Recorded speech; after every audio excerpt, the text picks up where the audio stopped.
ये कहानी है सन 2024 के जून के महीने की। सर्न जेनीवा, दुनिया की सबसे बड़ी पार्टिकल फिजिक्स की लेबोरेटरी, 100 मीटर जमीन के नीचे एक 27 किलोमीटर लंबा टनल, लार्ज हैड्रॉन कोलाइडर।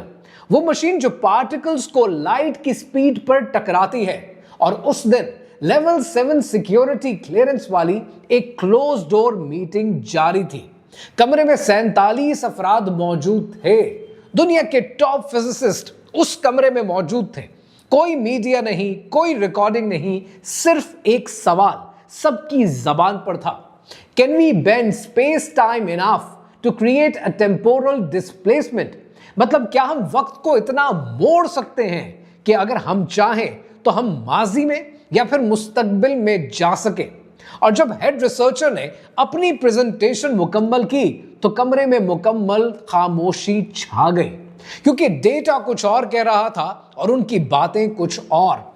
उनकी कैलकुलेशन शो कर रही थी कि थ्योरेटिकली अगर हम पार्टिकल को 99.9999% स्पीड ऑफ लाइट पर भी ले जाएं तो टाइम डायलेशन होगा, वक्त स्लो हो जाएगा। फिर एक साइंसदान ने अपना हाथ बुलंद किया और कहा कि बच्चा, ये तो सब थ्योरी है, प्रैक्टिकली ये इम्पॉसिबल है। और यहां से शुरू होती है एक ऐसी कहानी जो आपके दिमाग को हिलाकर रख दे, क्योंकि ये मीटिंग सिर्फ एक साइंस की बात नहीं कर रही थी। ये पूछ रही थी कि अगर टाइम ट्रैवल इतना इम्पॉसिबल है तो फिर वो लोग कौन थे कि जिन पर तकरीबन 309 साल बीत गए और वो जाग उठे? वो लोग कौन थे जो एक गार में इतना अरसा सोते रहे और जब वो जागे तो उन्होंने कहा कि हम शायद एक दिन के लिए सोए हैं। 1963 में हॉलीवुड ने अपनी शोहरा आफाक फिल्म बनाई द टाइम मशीन, और जब ये फिल्म बनी तब H.G. वेल्स की कहानी को दुनिया ने फिक्शन, आप जानते हैं कि ये सबसे पहले कुरान मजीद में लिखा जा चुका है आज से 1400 साल पहले, तब जब टेलीस्कोप भी नहीं थी, तब जब पार्टिकल एक्सेलरेटर भी मौजूद नहीं था, और तब जब आइंस्टाइन भी पैदा नहीं हुआ था। सूरह कहफ, असहाबे कहफ, 7 या 9 नौजवान, एक गार, 309 साल का सफर, और जब जागे तो उन्होंने कहा कि हम तो सिर्फ एक दिन रहे। Time dilation, worm holes, parallel dimension, Hollywood ने इन सब को 20वीं सदी में सीखा और दुनिया को दिखाया। साइंस इसे 20वीं सदी में समझने की कोशिश करती रही, लेकिन कुरान ने ये खोलकर 7वीं सदी में दुनिया को बता दिया। और फिर एक और वाकया शबे मेराज का, जब रसूल अल्लाह सल्लल्लाहु अलैहि वसल्लम मक्का से उठे, 7 आसमानों की सैर की, अल्लाह सुब्हानहू तआला से मुलाकात की, और जब वापस आए तो बिस्तर तब भी गर्म था। और अगर टाइम ट्रैवल एक साइंस फिक्शन है तो सर्न में ये लोग क्या ढूंढ रहे हैं? अगर टाइम ट्रैवल इम्पॉसिबल है तो फिर $13 बिलियन का लार्ज हैड्रॉन कोलाइडर क्यों बनाया गया? आज साइंस कहती है कि हम टाइम मशीन नहीं बना सकते, लेकिन हम ट्राई जरूर करेंगे। क्यों ट्राई करने की भी जरूरत क्यों है? 2001 में रोनाल्ड मैलेट ने लेजर रिंग से टाइम मशीन बनाना शुरू किया और आज भी वो एक्सपेरिमेंट जारी हो सारी है। 2017 में स्टीफन हॉकिंग ने कहा कि टाइम ट्रैवल पॉसिबल है, लेकिन हम सिर्फ फ्यूचर में जा सकते हैं, हम पास्ट में नहीं जा सकते। लेकिन अगर पास्ट में जाना इम्पॉसिबल है तो हर रात जब आप सोते हैं और सुबह जाग उठते हैं तो ये 8 घंटे आपको 8 मिनट क्यों लगते हैं? और क्यों आप अक्सर ख्वाब में फ्यूचर के इवेंट्स देखते हैं और वापस प्रेजेंट में जागते हैं? और सबसे अहम सवाल, अगर टाइम वो चीज है जो अल्लाह सुब्हानहू तआला के कंट्रोल में है, जिस पर पकड़ सिर्फ अल्लाह सुब्हानहू तआला की है, तो असहाबे कहफ के साथ जो कुछ हुआ, तो वो क्या टाइम ट्रैवल था या वक्त रुक गया था? और अगर वक्त को रोका जा सकता है तो क्या ये पावर सिर्फ अल्लाह सुब्हानहू तआला के पास है या एक दिन साइंस भी यहां तक पहुंच सकती है? सर्न की वो मीटिंग खत्म हो गई। 47 साइंसदान वापस अपने अपने इलाकों में चले गए। उन्होंने मीडिया को कुछ नहीं बताया, लेकिन उनमें से एक साइंटिस्ट ने अपनी डायरी में लिखा कि आज हमने साइंस की हद देख ली। शायद कुछ चीजें इस दुनिया में ऐसी रहेंगी जो साइंस से और समझ से परे हैं। शायद टाइम ट्रैवल सिर्फ वही कर सकता है जो वक्त का मालिक हो। ये टाइम ट्रैवल क्या है, साइंस ने क्या कोशिशें की हैं, दीन ने क्या बताया, हॉलीवुड ने क्या दिखाया है, और क्या हम सब टाइम ट्रैवलर्स हैं? कहानी क्या है, आइए समझते हैं।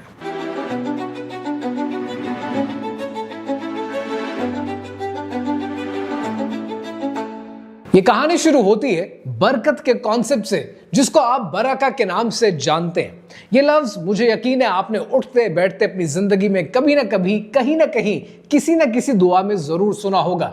लेकिन क्या आप जानते हैं कि बरका का असल मतलब है क्या? बरका का मतलब है अबंडेंस, सुपर नेचुरल अबंडेंस। यानी जब अल्लाह सुब्हानहू तआला किसी चीज में बरकत डाल देते हैं तो वो चीज अपनी असल कैपेसिटी से ज्यादा हो जाती है। थोड़ा सा खाना बहुत से लोगों के लिए काफी हो जाता है, थोड़ा सा माल बहुत सी जरूरतों को पूरा कर देता है। और सबसे हैरत अंगेज बात कि जब अल्लाह सुब्हानहू तआला आपके वक्त में बरकत डाल देता है तो आपको 24 घंटे बिल्कुल ऐसे महसूस होते हैं जैसे वो 24 घंटे ना हो, जैसे वो 48 घंटे हो। और ये कोई थॉट एक्सपेरिमेंट नहीं है, कोई नजरिया नहीं है, ये हकीकत है। इमाम इब्न क़य्यिम रहमतुल्लाह अलैह ने अल फ़वाइद में लिखा है कि बरकत की अजीब बात यह है कि वो वक्त को वसी कर देता है, यानी वक्त वसी हो जाता है। तो नेचुरली यहां पर एक सवाल बनता है कि क्या वक्त को वसी किया जा सकता है? क्या टाइम को एक्सपैंड किया जा सकता है? और अगर हां, तो फिर क्या यह भी टाइम ट्रैवल की एक काइंड है या एक किस्म है? इस बात को समझने के लिए पहले आपको यह समझना पड़ेगा कि हर रात जब आप बिस्तर पर लेटते हैं, आप सोते हैं, तब आपके साथ क्या होता है?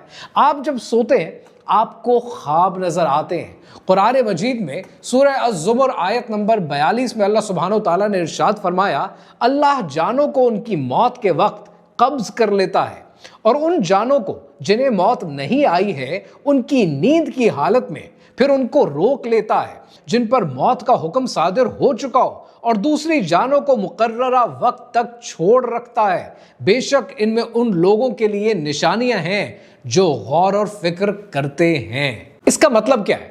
उलमाए कराम कहते हैं कि जब आप सोते हैं तब सोते हुए आपकी रूह पार्शली आपके जिस्म से डिटैच हो जाती है और आलमे अरवाह चली जाती है। यह आलमे अरवाह एक डायमेंशन का नाम है, एक ऐसी जगह का नाम है कि जहां पर वक्त मुख्तलिफ है। यहां का 1 मिनट वहां के घंटे हो सकते हैं। इसलिए आपने महसूस किया होगा कि एक ख्वाब जो चंद सेकंड का लगता है वो हकीकत में आपके दिमाग पर घंटों कहानी बयान कर रहा होता है। तो यहां पर एक सवाल और पैदा होता है, तो क्या नींद टाइम ट्रैवलिंग है? जवाब बिल्कुल है, पर ये रूहानी टाइम ट्रैवलिंग है। अब बात करते हैं मेराज की रात की। रसूल अल्लाह सल्लल्लाहु अलैहि वसल्लम का वो सफर जो एक रात में हुआ, मक्का से बैतुल मक़दस, फिर सातों आसमान की सैर, फिर सिदरतुल मुंतहा और फिर वापसी। जब आप सल्लल्लाहु अलैहि वसल्लम वापस आए तो बिस्तर गर्म था। इमाम इब्न कसीर रहमतुल्लाह अलैह ने अल बदाया व नहाया में लिखा है कि जब आप सल्लल्लाहु अलैहि वसल्लम वापस आए तो आप सल्लल्लाहु अलैहि वसल्लम के तकिए की जगह अभी तक गर्म थी। तो यहां पर एक सवाल आता है कि ये कैसे मुमकिन हुआ, कैसे एक रात में इतना तवील सफर हुआ? The answer is time dilation. जब आप डिफरेंट डायमेंशन में जाते हैं तो वक्त मुख्तलिफ हो जाता है। आइंस्टाइन ने 1905 में थ्योरी ऑफ रिलेटिविटी दी।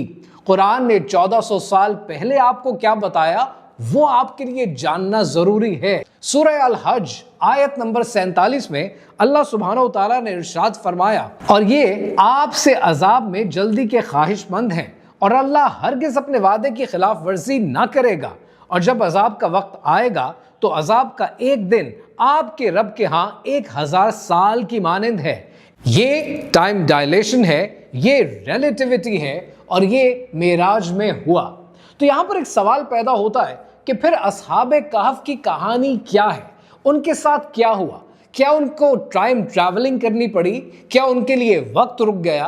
क्या ये टाइम डायलेशन कहलाएगा? ये कहानी, ये वाकया क्या कहलाएगा? अब जरा ये समझते हैं। सूरह कहफ कुरान मजीद का वो हिस्सा जो हमें टाइम ट्रैवलिंग की सबसे वाज़ेह मिसाल देता है। लेकिन इस वाक़े को समझने से पहले एक सवाल कि क्या आपने 2016 की फिल्म पैसेंजर्स देखी है, Chris Pratt and Jennifer Lawrence की। वो एक स्पेसशिप में मौजूद होते हैं और 120 साल का सफर कर रहे होते हैं। लोग हाइबरनेशन पॉड्स में सो रहे होते हैं और उन्हें 120 साल के बाद जागना है, लेकिन गलती से क्रिस प्रैट 90 साल पहले ही जाग जाते हैं। उस फिल्म में दिखाया यह गया है कि कैसे हाइबरनेशन टेक्नोलॉजीज इंसान को साल साल तक सुला कर रख सकती है और जब वो जागे तो वो बूढ़ा ना हो। ये साइंस फिक्शन है, लेकिन ये वो टेक्नोलॉजी है कि जिस पर आज साइंस काम कर रही है। और साइंस इसलिए इस पर काम कर रही है ताकि इस रिसर्च से दुनिया के बिलियनियर्स, दुनिया के एलिट्स को ये टेक्नोलॉजी दी जा सके जिससे वो सारी जिंदगी जवान रहें, कभी बूढ़े मत हों और कभी मरे मत। कुरान मजीद में आज से 1400 साल पहले इस वाक़े का जिक्र आया है। वो वाक़या है 3री सदी ईस्वी का, रोमन एम्पायर का शहंशाह दकियानूस का। एक जालिम बादशाह जो मसीहियों को मारा करता था, सताता था, और उस शहर में तकरीबन 7 से 9 नौजवान थे जो अल्लाह सुब्हानहू तआला पर ईमान रखते थे। उनका एग्जैक्ट नंबर अभी अननोन है और उनके पास एक कुत्ता भी था।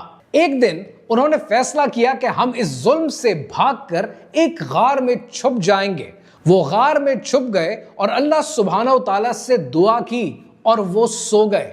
कुरान मजीद में अल्लाह सुब्हानहू तआला ने इरशाद फरमाया, जिसका मफहूम है कि हमने उनके कानों पर नींद की मोहर लगा दी गार में कई सालों तक। कितने सालों तक? तकरीबन 309 सालों तक।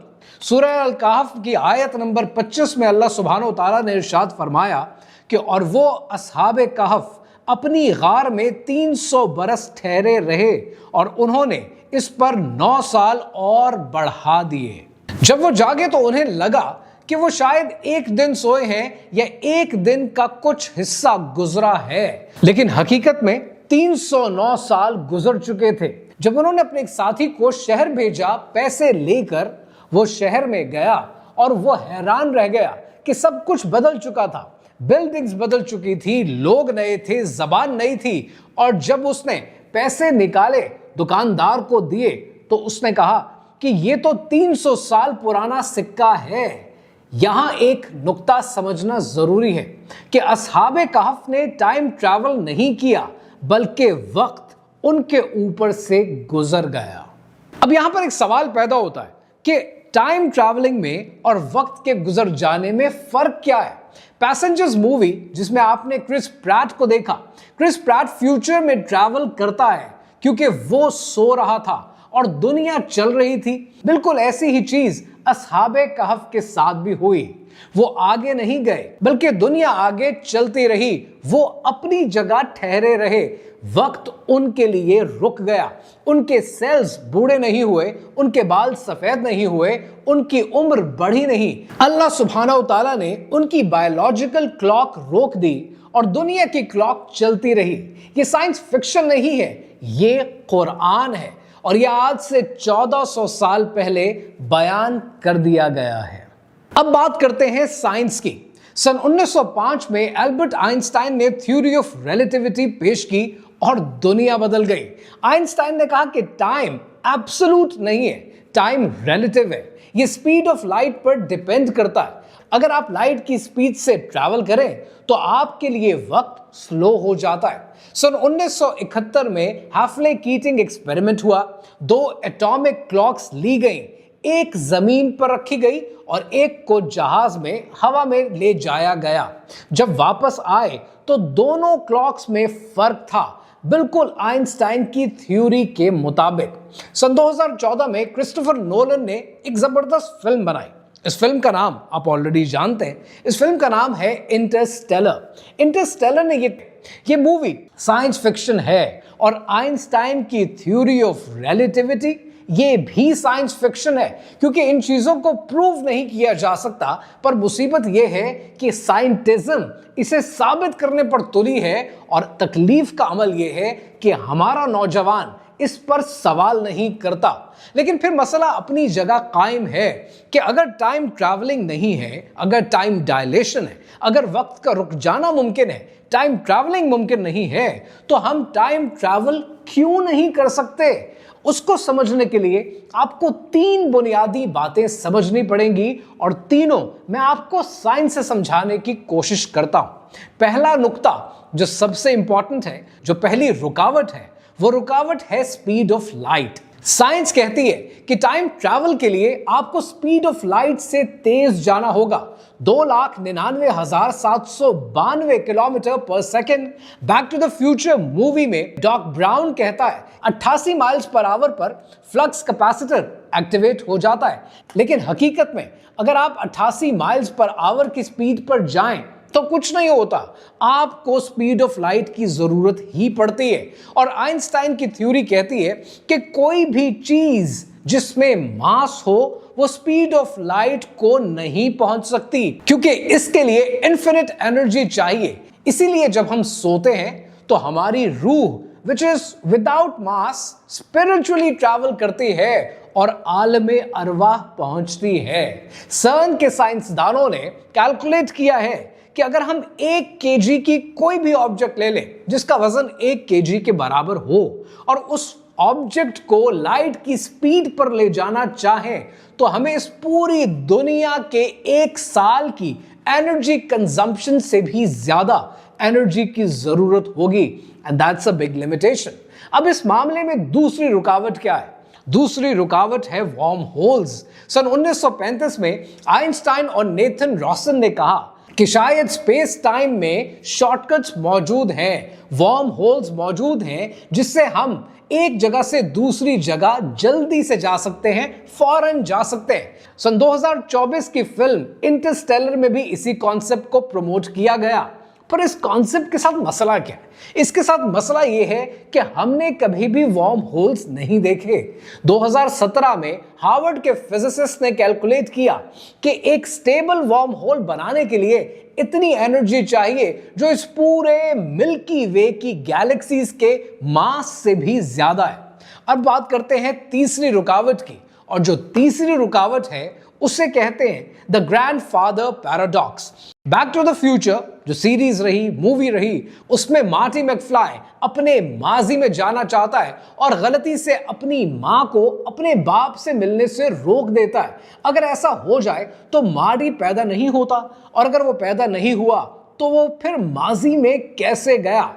1985 की इस फिल्म ने ये पैराडॉक्स इतनी आसानी से सॉल्व कर दिया, लेकिन साइंटिस्ट के लिए ये आज भी सबसे बड़ी प्रॉब्लम है कि अगर आप माजी में जाकर अपने दादा को मार डालें तो आप कभी पैदा ही नहीं होंगे, तो आप माजी में गए कैसे? ये लॉजिकल इम्पॉसिबिलिटी है। साइंसदानों ने कोशिश की, बहुत कोशिश की, पर जवाब आज तक नहीं मिला। सन 1974 में फ्रैंक टिपनर ने रोटेटिंग सिलेंडर का कॉन्सेप्ट पेश किया। उन्होंने कहा कि अगर हम एक बहुत बड़ी सिलेंडर को इन्फिनिट डेंसिटी और इन्फिनिट लेंथ के साथ रोटेट करें तो वो स्पेस टाइम को इतना कर्व कर देगा कि टाइम ट्रैवल पॉसिबल हो जाएगा।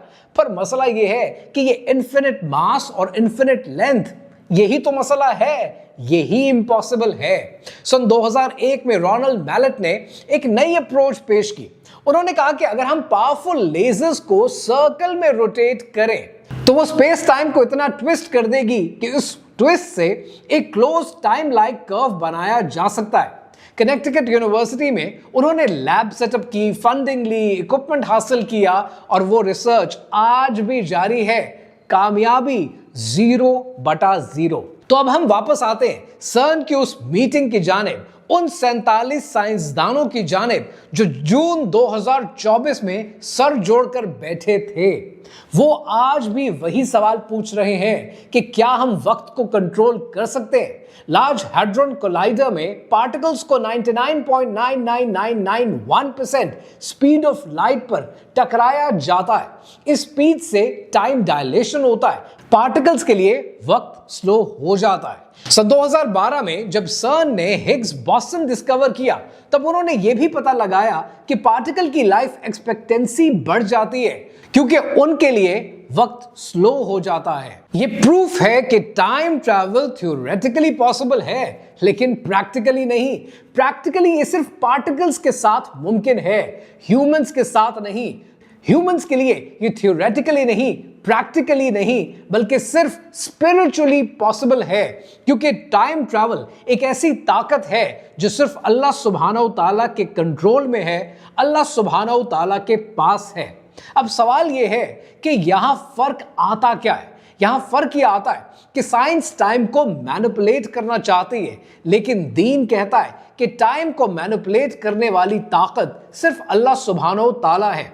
असहाबे कहफ के साथ जो हुआ वो मिरेकल था, मेराज में जो कुछ हुआ वो मिरेकल था, नींद में जो होता है वो अल्लाह सुब्हानहू ताला की ताकत से होता है, अल्लाह सुब्हानहू ताला की मर्जी से होता है। साइंस की लिमिटेशन ये है कि वो सिर्फ फिजिकल लॉज के अंदर काम कर सकती है, लेकिन अल्लाह सुब्हानहू ताला फिजिकल लॉज से मावरा है और फिजिकल लॉज का क्रिएटर है। इसलिए अल्लाह सुब्हानहू ताला ने कुरान मजीद में सूरह यासीन की आयत नंबर 82 में इरशाद फरमाया, उसका अम्र तख्लीक फकत यह है कि जब वो किसी शय को पैदा फरमाना चाहता है तो उसे फरमाता है कुन, हो जा, बस वो फौरन मौजूद या जाहिर हो जाती है और होती चली जाती है। तो सवाल यह है कि क्या टाइम ट्रैवल मुमकिन है?